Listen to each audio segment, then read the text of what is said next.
তেতিয়াহ'লে দেখিব আমিতো শংকৰ বৰুৱা কোনো ক্ষেত্ৰতে আহি কাৰোবাক ভয় ভাবুকি দি কাৰোবাক ডিঙি চেপি থকা বা মাৰপিট কৰা আমি কিন্তু দেখা নাই।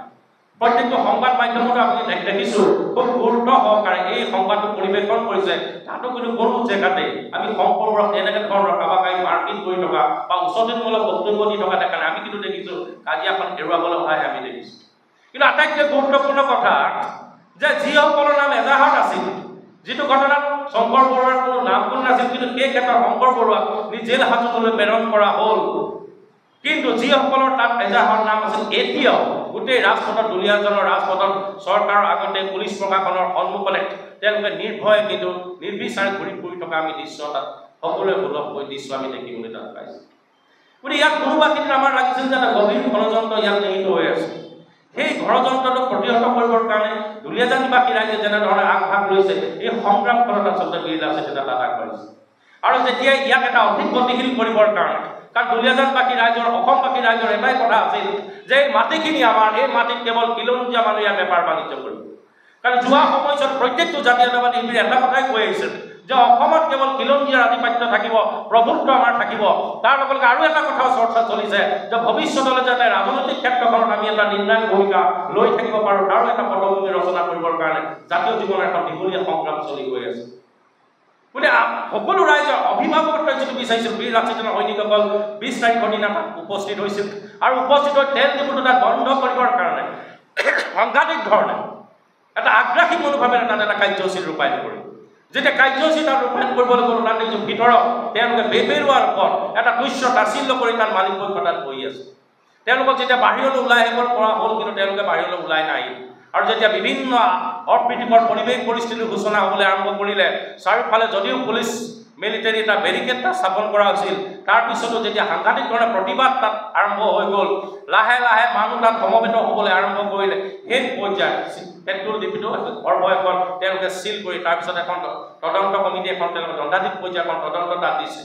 অল ইণ্ডিয়া আমাৰ মেমৰেণ্ডাম ফলে এটা কথা তেওঁলোকে আমাক প্ৰতিশ্ৰুতি দিছে যে পৰৱৰ্তী পৰ্যায়ত এলানি আলোচনা হ'ব, আলোচনাৰ পিছতে আমি এটা যাতে সুস্থিৰ সিদ্ধান্ত ল'ব পাৰোঁ, তাৰ কাৰণে তেওঁলোকে আমাক প্ৰতিশ্ৰুতি প্ৰদান কৰিব। এতিয়া এই যে যিটো এখন যিখন সংগ্ৰাম খুব গতিশীল ৰূপত খুব আগ্ৰাসী মনোভাৱেৰে তাক লৈ যোৱাৰ যিটো চিন্তা চেতনা হৈছিল, অসমৰ প্ৰত্যেকটো স্তৰৰ মানুহক জগাই তুলিবৰ কাৰণে উজ্জীৱিত অনুপ্ৰেৰণা লৈ পিনি এটা উজ্জীৱিত ৰূপত আগবঢ়াৰ যিটো বাট তৈয়াৰ কৰা হৈছিল, তাৰ মাজতে লাহে লাহে আকৌ ষড়যন্ত্ৰ আৰম্ভ হ'ল। ৰাতিটোৰ ভিতৰতে তেওঁলোকে পুৰণা এখন কাগজ আনি সংবাদ মাধ্যমৰ আগত তেওঁলোকে দেখুৱালে, এখন সংবাদ মেল দিলে, থানাত গৈ এখন এজাহাৰ দিলে। তাত ক'বলৈ আৰম্ভ কৰিলে যে বীৰ লাচিত সেনা অসমে ইয়াত 7 কোটি টকা ডিমাণ্ড দিছে। আপোনালোকে চিন্তা কৰকচোন, দাঁত ওলোৱা ল'ৰা এটাও এইটো কথা গম পায়, সাধাৰণ মানুহ এজনৰ মানে অন্ততঃ কমন চেঞ্চ যিটো থাকে, মস্তিষ্ক এইটো কথা বুজি পায় যে এটা তেল ডিপুত গৈ 7 কোটি টকা কোনোবাই ডিমাণ্ড দিব। কিন্তু ডিমাণ্ড দিয়াৰ লগে লগে আপোনালোকে দেখিছে আগৰ যিজন স্বত্বাধিকাৰী আছে, কাৰণ যিসকলে এই যে ডিমাণ্ড ভাবুকি আমাৰ দিছিলে যে মানে আমাৰ ধন দাবী যিটো অভিযোগ প্ৰদান কৰিছিলে, তেওঁলোকে আকৌ আশ্চৰ্যকৰ 27 তাৰিখৰ দিনা তেল ডিপুটো চৰ্ত লৈছিল। তাৰ আগতে R.K. সিং বুলি যিজন মানুহে তাৰ স্বত্বাধিকাৰী লৈ আছিল, যিজনক আমাৰ কাগজখন দিছিল, তেওঁ তাৎক্ষণিকভাৱে আহি সামাজিক মাধ্যমৰ জৰিয়তে তেওঁৰ প্ৰতিক্ৰিয়া আৰু স্থিতিটো স্পষ্ট কৰিলে যে কোনো আহি মোক ধন দাবী কৰা নাছিল। তেওঁলোকে লাচিত বৰফুকনে এখন ক্ষেত্ৰ নিৰ্মাণ কৰি আছে যোৰহাটত, আহি পিনি আমাক কিছু দান বৰঙণি বিচাৰিছিল। আমি কৈছিলোঁ যে যিটো প্ৰজেক্ট আপোনালোকে বনাইছে ক'ত খৰচ কৰিব, প্ৰতিলিপিটো আমাক দিব নেকি, এই ধৰণৰ কথা। কিন্তু তৎসত্ত্বেও এটা চামে নিৰন্তৰ ৰূপত এটা ষড়যন্ত্ৰ অৱতীৰ্ণ হৈ থাকিল, মানুহৰ মাজত এটা বিভ্ৰান্তিকৰ বাৰ্তা বিয়পাবৰ কাৰণে তেওঁলোকে চেষ্টা কৰিলে যে যিসকলে আন্দোলনটোক আগবঢ়াইছে তেওঁলোকৰ এটা ন্যস্ত স্বাৰ্থ আছে ক'বৰ কাৰণে আৰম্ভ কৰিলে। গতিকে ই আটাইতকৈ আশ্চৰ্যকৰ কথা, আৰু ই আটাইতকৈ আমি গোটেই বিষয়টো এটা সন্দেহ ঘনীভূত এটা কৰা কথা। গতিকে মই আপোনালোকৰ মাজত এই কথাখিনি আগবঢ়াব বিচাৰিছোঁ। বীৰ লাচিত সেনা অসমে প্ৰথমে কালি যিটো কাৰ্যসূচী হ'ল, তাত যি ধৰণৰ সৰ্বব্যাপী সাৰ্বজনীন ৰূপত স্বতঃস্ফূৰ্তভাৱে দুলীয়াজনৰ সমস্ত ৰাইজে ওলাই আহি কাৰ্যসূচী যেনেধৰণে সফল কৰিলে, অন্যায় বিৰুদ্ধে যেনেধৰণে মাত মাতিবলৈ আৰম্ভ কৰিছে, নিজৰ প্ৰাপ্যক আজৰি অনাৰ যিটো তেওঁলোকে পন্থা তেওঁলোকে লাহে লাহে ল'বলৈ আৰম্ভ কৰিছে। আগদিনাখন বিভিন্ন ক্ষেত্ৰত পুলিচ প্ৰশাসনৰ যিটো ৰঙা চকু, তেওঁলোকৰ যিটো ভয় ভাবুকি, তাকো যে নেওচি তেওঁলোকে যি ধৰণে সৎসাহস প্ৰদৰ্শন কৰিলে, তাৰ কাৰণে আমি দুলীয়াজানবাসী ৰাইজক আৰম্ভণিতেই আমি আন্তৰিক ধন্যবাদ আৰু কৃতজ্ঞতা জ্ঞাপন কৰিছোঁ। এই আন্দোলন কেতিয়াও বীৰ লাচিতে আৰম্ভ কৰা আন্দোলন নহয়। এই আন্দোলনখন স্বতঃস্ফূৰ্ত খিলঞ্জীয়া মানুহে নিজৰ আত্মপ্ৰতিষ্ঠাৰ যিখন সংগ্ৰাম লৈ যাবৰ কাৰণে কৰা এখন সংগ্ৰাম আছিল। গতিকে আৰম্ভণিতে সকলোকে আমি আন্তৰিক ধন্যবাদ আৰু কৃতজ্ঞতা জ্ঞাপন কৰিছোঁ। ইয়াৰ লগে লগে আৰু এটা বিষয় আমি কথা ক'ব বিচাৰিছোঁ, সেইটোৱে হ'ল এটা ন্যস্ত স্বাৰ্থজড়িত মহিলাই এটা কথা স্পষ্ট ৰূপত ক'ব বিচাৰি আছে যে এইখন যুঁজ ৰাজনৈতিক যুঁজ বা দুটা বেপাৰীৰ মাজত যুঁজ, দুটা পক্ষৰ মাজত যুঁজ, তাতেই এটা চামে সোমাই নিজৰ নাম কিনিবৰ কাৰণে, নিজক বা ল'বৰ কাৰণে সংগ্ৰাম কৰা বুলি দেখিছোঁ। ছ'চিয়েল মিডিয়াত বিভিন্নজনে অভিযোগ দিবলৈ আৰম্ভ কৰিছে। গতিকে আমাৰ মূল কথাটো এইটোৱেই হৈছে যে জাতীয় জীৱনত বীৰ লাচিতে যেতিয়াই পৰা সংগ্ৰাম আৰম্ভ কৰিছিল, আমাৰ মূল কথাটো এইটো হৈছে সদায় আমি খিলঞ্জীয়া মানুহৰ পক্ষত থকাৰ আমি সংকল্প লৈছোঁ। আমি সদায় খিলঞ্জীয়া মানুহৰ সাহস, আত্মবিশ্বাসৰ প্ৰত্যয় হিচাপে থিয় হোৱাৰ আমি কথা কৈ আহিছোঁ। আমি সদায় অসমীয়া মানুহে মূৰধৰি যাতে জীয়াই থাকে তাৰ এটা বাট তৈয়াৰ কৰাৰ কথা আমি সদায় কৈ আহিছোঁ। আৰু সেইকাৰণে আমি এই যুঁজখন শংকৰপুৰৰ আগত লাচিতে আগভাগ লোৱাৰ কোনো পৰিকল্পনা এই মুহূৰ্তলৈকে নাই। অসমত বীৰ লাচিতে যিখন সংগ্ৰাম আগবঢ়াই লৈ গৈছে, খিলঞ্জীয়া মানুহৰ সাহস, আত্মবিশ্বাসৰ প্ৰত্যয় জন্মাবৰ কাৰণে যিখন সংগ্ৰাম আগবঢ়াই লৈ গৈছে, ইয়াত থকা অসমৰ জনসাধাৰণে, প্ৰত্যেকজন থলগিৰি জনসাধাৰণে বীৰ লাচিতে অসমক সদায় এটা অৰাজনৈতিক চৰিত্ৰত থকাটো বিচাৰিছে। আৰু যেতিয়াই ৰাজনৈতিক কথা বতৰাবিলাক আলাপ আলোচনা হয়, চৰ্চা হয়, তেতিয়াহ'লে খিলঞ্জীয়া মানুহে কোনোবাখিনিত মৰ্মবেদনা অনুভৱ কৰে, তেওঁলোকে কোনোবাখিনিত দুখ পায়। আৰু সেইকাৰণে তেওঁলোকে কৈছিল যে বীৰ লাচিতে সদায় বীৰ লাচিতে হৈ থাকিব লাগে। সদায় অসমীয়া মানুহৰ কাৰণে বজ্ৰকণ্ঠৰে মাত মতা, এটা ন্যায় প্ৰাপ্তিৰ সংগ্ৰামখন গতিশীল কৰা সেই সংসত্তাটো হৈ থকাটো তেওঁলোকে বিচাৰে। সেইকাৰণে অসমৰ জনসাধাৰণৰ সদায় স্বাৰ্থক আমি সন্মান জনাই তেওঁলোকৰ অভিভাৱকত্বত যিহেতু আমি সংগ্ৰাম কৰিছোঁ, আজি আমি দায়বদ্ধতাৰে কৈছোঁ যে আহিবলগীয়া সময়ত বীৰ লাচিতে অসমে ৰাজনৈতিক ক্ষেত্ৰখনত আগবঢ়া, ৰাজনৈতিক ক্ষেত্ৰখনত কমোৱা বা আমাৰ কিছু সৈনিক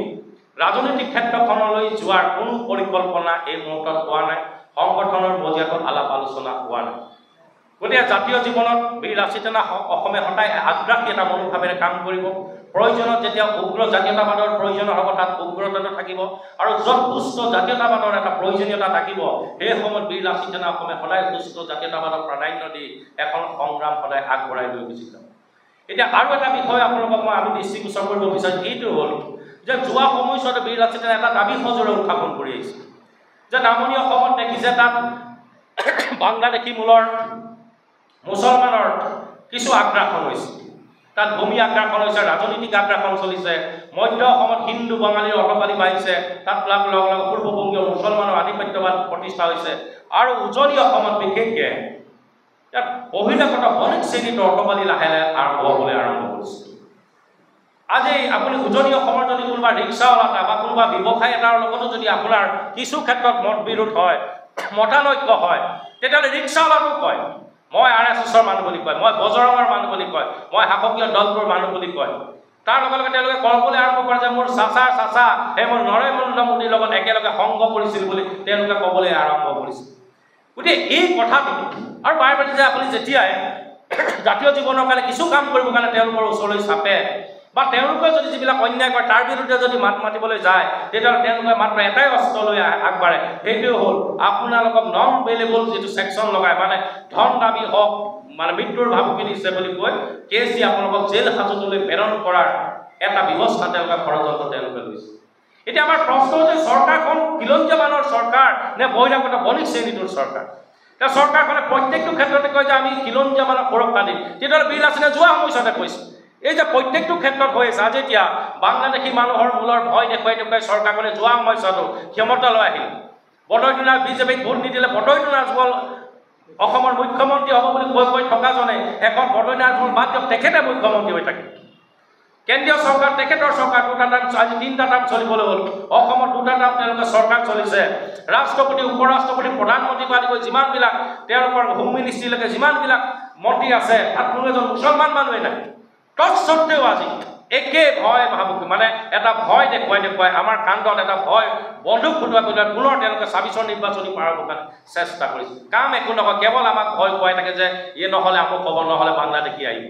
এতিয়া কথাটো হ'ল চৰকাৰখনৰ দায়িত্বৰ কোনোৱে বনাই দিয়ে। বাংলাদেশী খেলাৰ দায়িত্ব বীৰ লাচিতে নে জাতীয় জীৱনৰ কাৰণে কাম কৰি থকা সংগঠনবিলাকৰ এখন নিৰ্বাচিত চৰকাৰ দায়িত্ব যে খিলঞ্জীয়া মানুহৰ জীৱন আৰু সম্পত্তি নিৰক্ষা দিয়াটো তেওঁলোকৰ দায়িত্ব আৰু কৰ্তব্য আমাৰ মৌলিক যিবিলাক সমস্যা আমাৰ মৌলিক যিটো অধিকাৰ এই অধিকাৰবিলাক পূৰণ কৰাৰ দায়িত্ব কোনখন নিৰ্বাচিত চৰকাৰ কিন্তু চৰকাৰখনে নিজৰ দায়িত্ব পালন নকৰি এতিয়া কেৱল কি কৈছে নিৰ্বাচনী পৈতনি পাৰ হ'ব কাৰণে আবুল তাবুল কিছু সস্তীয়া তৰল কথা বতৰা কৈ পাৰ হৈ গুচি গৈছে বোলে এইকাৰণে আমি যোৱা পইচাটো এখন আমি ভূমি আইনৰ পোষকতা কৰিছোঁ যে আমি কৈছিলোঁ যে বেলেগ নাগাই 51 চনৰ ভিত্তিটো যদি এখন ভূমি আইন আমাৰ চৰকাৰখনে প্ৰণয়ন কৰি দিয়ে তেতিয়াহ'লে ইয়াত থকা যিবিলাক সমস্যা আজি উজনি নামনি মধ্য বৰাকৰ সৰ্বস্তৰ যিবিলাক সমস্যা আমি খিলঞ্জীয়া মানুহ সন্মুখীন হৈ আছোঁ যিবিলাক ভয় শংকা আমি বহুত কঢ়িয়াই লৈ যাবলগীয়া হৈছে এই শংকাবিলাক নিৰ্মূল তেতিয়া যদি এখন ভূমি আইন প্ৰণয়ন কৰে এই ভূমি আইন থাকিলে অন্ততঃ মানুহ কেৱল খিলঞ্জীয়া মানুহৰ হাতত মাটিৰ অধিকাৰ থাকিব ব্যৱসায় বাণিজ্য অনুজ্ঞাপত্ৰ আমাৰ হাতত থাকিব লাইন আমাৰ যি উচ্চ শিক্ষাৰ যিবিলাক প্ৰতিষ্ঠান এই প্ৰতিষ্ঠানৰ যিবিলাক চিট ৰিজাৰ্ভেশ্যন এইবিলাক খিলঞ্জীয়া মানুহৰ হাতত থাকিব এইটো কৰিবৰ কাৰণে কি দায়িত্ব কথাটো আছে ভূমিৰ গোটেই প্ৰক্ৰিয়াটো আমাৰ ৰাজ্য চৰকাৰ যদি 64জন বিধায়কে লাগে বিজেপিটো মিত্ৰজোঁট লগাই 64জন বিধায়ক আছে যদিহে তেওঁলোকৰ সততা আছে তেওঁলোকৰ যদি জাতীয় দায়বদ্ধতা আছে তেওঁলোকে যিবিলাক কথা কৈছে সঁচাকৈ যদি পূৰণ কৰে তেতিয়াহ'লে এখন ভূমি আইন প্ৰণয়ন কৰি দিলে আমাৰ যিবিলাক সমস্যা যিবিলাক কথা কৈ আছে জাতি মাটি বেটি সুৰক্ষিত হয় তাকেই নকৈ তেওঁলোকে আল বাল যিবিলাক আবুল তাবুল কথা ক'বলৈ আৰম্ভ কৰিছে এই কথা বতৰাবিলাক মই ভাবোঁ যে জাতিটোৰ কাৰণে কিছু দুৰ্ভাগ্যজনক কথা আৰু সেইকাৰণে আমি আহ্বান জনাইছোঁ চৰকাৰখনে এতিয়া চাবি চাইছে তাৰ আগতে খিলঞ্জীয়া মানুহে যিবিলাক আশা ভৰসা কৰি চৰকাৰখনক নিৰ্বাচিত কৰি পঠিয়াইছিল যি জাতি মাটি ভেটি সুৰক্ষাৰ কথা তেওঁলোকে কৈছিল এই কামবিলাক যাতে এখন ভূমি আইন প্ৰণয়ন কৰি আমাক সেই সুৰক্ষা ব্যৱস্থাটো প্ৰদান কৰে তাৰ কাৰণে আমি জাতীয় চৰকাৰখনক সময় থাকোঁতে আহ্বান জনাইছোঁ অন্যথা তাৰ বিৰুদ্ধেও যে এখন প্ৰতিবাদ সাব্যস্ত হ'ব মিথ্যাৰ আশ্ৰয় লৈ চৰকাৰখনে দীঘলীয়া সময় এই কামখিনি আপুনি কৰি থাকিব নোৱাৰে গতিকে আজি সংবাদমেলৰ জৰিয়তে এই কথাখিনিকে আপোনালোকক আমি অৱগত কৰালোঁ বীৰ লাচিতনাৰ যিবিলাক কথা বীৰ লাচিতন অসমে কেতিয়াও আমি নিজৰ বেনাৰখন লৈ নিজৰ নাম জাহিৰ কৰিবৰ কাৰণে আমি এখন সংগ্ৰাম আৰম্ভ কৰা বীৰ লাচিতন অসমে সদায় জাতীয় জীৱনৰ সমস্যাবিলাক গুৰুত্ব প্ৰদান কৰিছে ৰাইজৰ অভিভাৱকত্বত বীৰ লাচিতনে সংগ্ৰামখন লৈ যাব আৰু ৰাইজে যিধৰণে দিগদৰ্শন কৰিব সেই দিগদৰ্শন লৈ বীৰ লাচিতনে পৰৱৰ্তী পৰ্যায়তো সংগ্ৰামৰ ধাৰা ইয়াক খুব শক্তিশালী ৰূপত আগবঢ়াই লৈ যাব গতিকে এইকেইটাই কথা আছিলে আমি দলীয়জন বিষয়ৰ ক্ষেত্ৰত আমাৰ নিজৰ স্থিতিটো আমি স্পষ্ট কৰিলোঁ শংকৰ বৰুৱাই যেতিয়া সদৌ অসম ছাত্ৰ সন্থাৰ নেতৃত্ব লৈ আছিল তেতিয়া বিভিন্ন ক্ষেত্ৰত বীৰ লাচিতনে অসমৰ যেতিয়া সৈনিকসকলক গ্ৰেপ্তাৰ কৰা হৈছিল তেতিয়াও বীৰ লাচিতনৰ সৈনিকসকলক দমনমূলক এটা ব্যৱস্থাৰে এই ভীতিগ্ৰস্ততাময় পৰিৱেশ ৰচনা কৰিবৰ কাৰণে আমাৰ ল'ৰাবিলাকক হাতকেৰা লগাই লগাই লৈ যোৱা হৈছিল যোৱা বছৰ আমি বীৰ লাচিতনে তাৰ প্ৰতিবাদ সাব্যস্ত 2-এজন মানুহ প্ৰতিবাদ সাব্যস্ত কৰিছোঁ কিন্তু সেই সময়ত শংকৰ বৰুৱা সদৌ অসম ছাত্ৰ সন্থা নাছিল কিন্তু সদৌ অসম ছাত্ৰ সন্থাত থাকি শংকৰ বৰুৱাই কিন্তু তাৰ বিৰুদ্ধে প্ৰতিবাদ কৰা নাছিল আমি তেতিয়াই কৈছোঁ আজি বীৰ লাচিতনাৰ কোনোবা এজন সৈনিকৰ হাতকেৰা লাগিছে কাইলৈ আহি বেলেগ আহিব কাইলৈ এই যিসকলে মাত মতা নাই যিসকলে দূৰৰ পৰা ৰং চাইছে যিসকলে নিৰাপদ দূৰত্বত অৱস্থান লৈছে তেওঁলোকৰ ক্ষেত্ৰতো যে এইটো এটা দিন আহিব বালিলৈ জীপাত ভুকিবলৈ জীপাত বুলি যিটো কথা আছিল গতিকে এই কথাখিনি আমি তেতিয়াও কৈছোঁ আৰু যেতিয়া শংকৰ বৰুৱাৰ ক্ষেত্ৰত এনেকুৱা ধৰণৰ অন্যায় হৈছে অবিচাৰ হৈছে তাৰ বিৰুদ্ধে এখন বীৰ লাচিতনে কোনে কি আছিল কথা নাই আমি অসমৰ খিলঞ্জীয়া ৰাইজৰ প্ৰতি দায়বদ্ধ আমি খিলঞ্জীয়া ৰাইজৰ অভিভাৱকত্ব সংগ্ৰাম চলাইছোঁ আৰু সেইকাৰণে আমি শংকৰ বৰুৱাৰ পক্ষত আমি ইয়াত অৱস্থান লৈছোঁ অৱস্থান লোৱাৰ মোৰ কথা এইটোৱেই যে তেওঁ কি দুখ কৰিছে কি নাই আইনে বিচাৰ কৰিব কিন্তু যিটো দুখত তেওঁ হাতকেৰা লগাই ঠেলি ঠেলি লৈ যোৱাৰ যিটো দৃষ্টিগোচৰ দৃশ্য আমাৰ সামাজিক মাধ্যমত আপোনালোকৰ সংবাদ মাধ্যমেদি আমি দৃষ্টিগোচৰ হ'ল আমাৰ লাগে যে জাতীয় জীৱনৰ কাৰণে কাম কৰা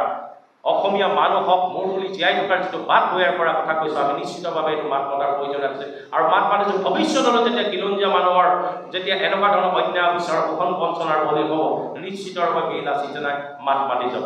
এতিয়া কথাটো হৈছে এতিয়া তনু চাহা বুলি যিগৰাকী ছোৱালীয়ে অসমীয়া মানুহক লৈ এটা তুচ্ছ তাচ্ছিল্য কৰাৰ কথা ওলাইছে বা যাৰ প্ৰতিবাদ হৈছে তনুচাই গ্ৰেপ্তাৰ কৰাৰ কাৰণে বিভিন্ন পক্ষৰ মানুহ ওলাইছে সামাজিক মাধ্যমত এটা প্ৰচাৰ হৈছে যে তনুচাই গ্ৰেপ্তাৰ কৰিব কিন্তু আজিলৈকে পুলিচ প্ৰশাসনে চৰকাৰখনে তনুচাই গ্ৰেপ্তাৰ কৰি তেওঁলোকেতো কয় খিলঞ্জীয়া মানুহৰ মানে তেওঁলোকৰ ত্ৰাণকৰ্তা চৰকাৰ বুলি কয় তেওঁলোকে জাতি মাটি ভেটি সুৰক্ষাৰ কথা কয় এই চৰকাৰখনে কিন্তু খিলঞ্জীয়াৰ স্বাৰ্থত এতিয়ালৈকে অৱস্থান লোৱা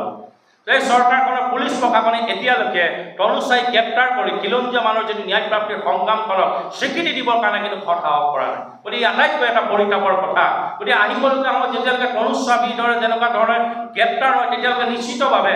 মই ভাবোঁ যে অসমৰ ৰাইজে দুলীয়াজানবাসী ৰাইজে এখন সংগ্ৰাম নিৰন্তৰ ৰূপত খুব গতিশীল ৰূপত আগবঢ়াই লৈ যাব আৰু এই সংগ্ৰামখনত আমি সন্মুখৰ পৰাই দুলীয়াজানবাসী ৰাইজৰ লগতে অসমবাসী ৰাইজৰ লগত সদায় বীৰ লাচিত সেনা ইয়াত আগবাঢ়ি গুচি যাব। এতিয়া তনুচাই বুলি যিগৰাকী ছোৱালী আপোনালোকে দেখিছে যে লাহে লাহে ভাগ্যবিলাক তাই সলনি হৈছে। কোনোবা এটা কথাত কয় যদি আমাক জড়িত কোনোবাখিনি কয় মই কৰিছোঁ নাই কৰা। গতিকে ই এটা তদন্তৰ আওতালৈ আচলতে আহিব লাগে যে ই যে তেওঁৰ ভাগ্যবিলাক যে সাল সলনি হৈ আছে খুব ঘনাই ঘনাই যে সলনি হৈছে ইয়াৰ অন্তৰালত কোন আছে। এতিয়া বিভিন্ন ক্ষেত্ৰত ওলাইছে যে এটা প্ৰভাৱশালী চক্ৰ তাত জড়িত হৈ আছে। এতিয়া এটা তদন্ত হ'ব লাগে যে এই তেল ডিপুটোৰ লগত কোনটো প্ৰভাৱশালী চক্ৰ জড়িত হৈ আছে, শাসকীয় দলৰ কোনবিলাক বিধায়ক ডাঙৰ ডাঙৰ ৰাজনৈতিক লিডাৰ নেতা তাত জড়িত হৈছে তদন্তৰ আওতাত উকিয়ালে আনিব লাগে আৰু তেওঁলোককো মই ভাবোঁ মুকলিকৈ উলিয়াই অনাৰ ব্যৱস্থা কৰিব লাগে।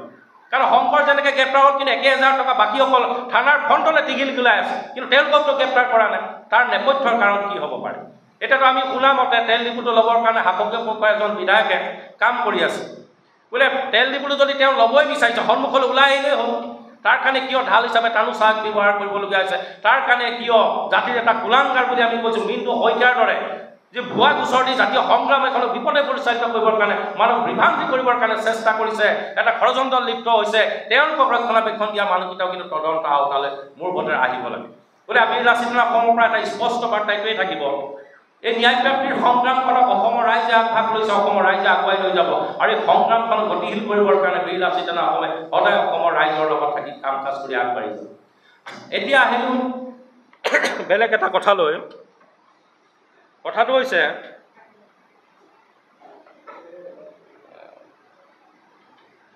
আৰু এটা কথা হৈছে যে জাতীয় সংগ্ৰামখনক কোনোবাই ৰাজনৈতিকভাৱে ব্যৱহাৰ কৰিব বিচাৰিছে নেকি বুলি এটা কথা আলোচনা হৈছে। মই সংবাদ মেলত অহা অলপ আগতেও এই কথাটোক লৈ এটা চৰ্চা হৈছে যে যিসকলক লৈ দুলীয়াজান উত্তাল হৈ আছে, অসমৰ ৰাইজে অসন্তুষ্টি প্ৰকাশ কৰিছে, অসমৰ ৰাইজ ক্ষোভিত হৈছে, অসমৰ ক্ষোভৰ বহিঃপ্ৰকাশ ঘটিছে,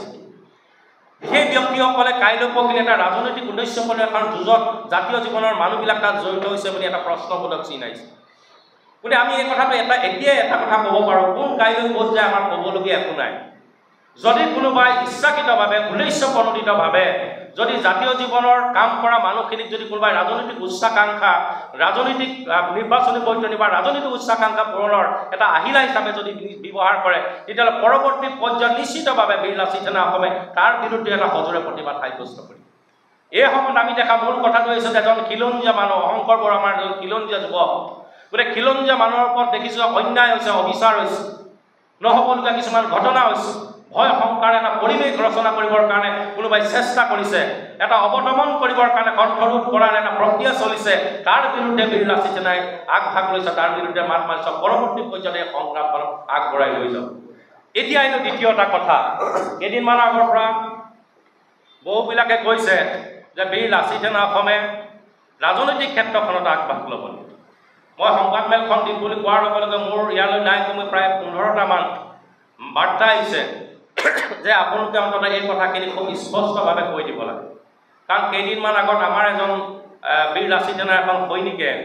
কোনোবা এটা জেগাত কোৱা এটা বাৰ্তাক লৈ, সংবাদ মাধ্যমৰ পৰা এটা বক্তব্যক লৈ মানুহৰ মাজত এটা বিভ্ৰান্তি বিয়পিছে বুলি তেওঁলোকে অনুভৱ কৰিছে আৰু আমাক কৈছে যে বীৰ লাচিত সেনাই এই ক্ষেত্ৰত এটা স্থিতিটো স্পষ্ট কৰিব লাগে।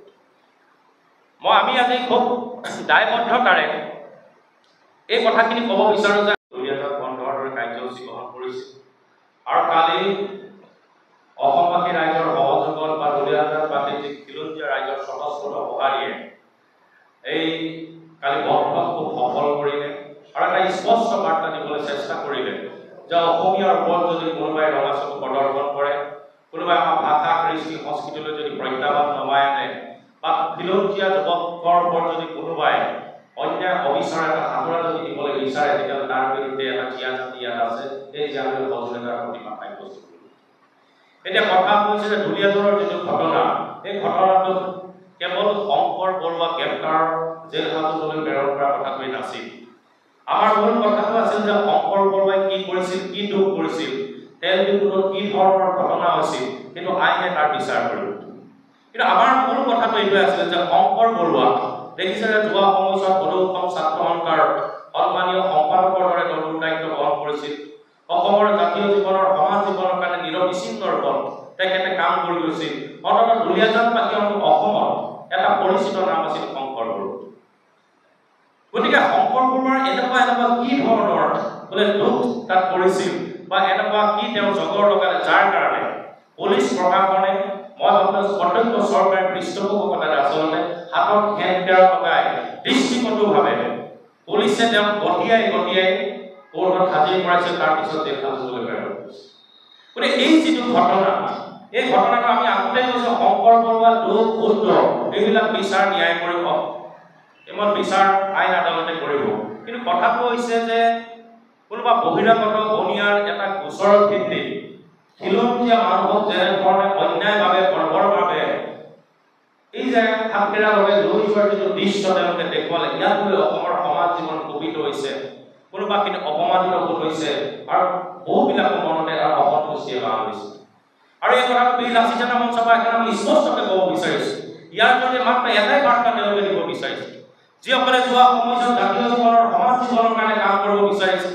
যিসকলে আহিবলগীয়া আমাৰ চৰকাৰৰ ভুল নীতি অপৰিপক্ক ৰাজনৈতিক সিদ্ধান্তৰ বিৰুদ্ধে সততে সোচ্চাৰ হৈছে তাৰ বিৰুদ্ধে মাত মাতিছে তেওঁলোকৰ ওপৰত এটা স্পষ্ট বাৰ্তা চৰকাৰখনে প্ৰশাসনে আচলতে দিব বিচাৰিছে